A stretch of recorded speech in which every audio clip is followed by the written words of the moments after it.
يا إلهي يا إلهي يا إلهي يا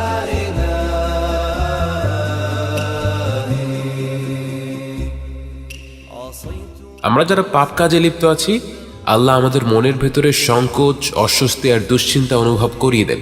আল্লাহ তাআলা পবিত্র কোরআনে একে বলেছেন আল আযাব আল আদনা, অর্থাৎ কাছের শাস্তি। আল্লাহ তাআলা আমাদের এই কাছের শাস্তি অনুভব করার সুযোগ করে দেন, যেন আমরা বড় শাস্তি পাওয়ার আগেই তার কাছে ফিরে আসি।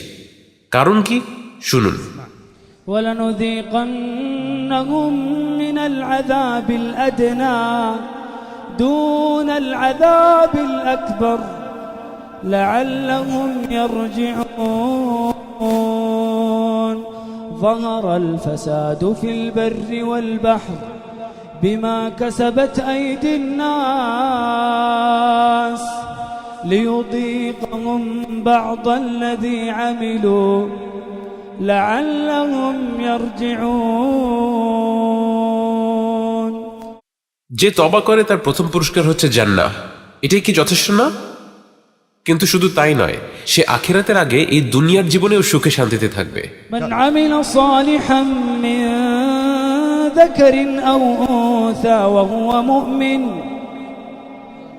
فلنحيينه حياة طيبة وأن استغفروا ربكم ثم توبوا إليه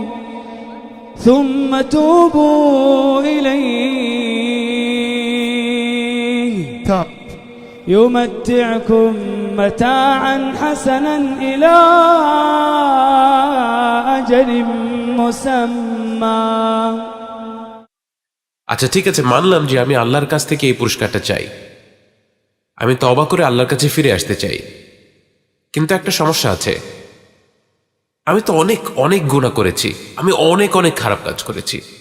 ومن يعمل سوءا أو يظلم نفسه ثم يستغفر الله يجد الله غفورا رحيما وهو الذي يقبل التوبة عن عباده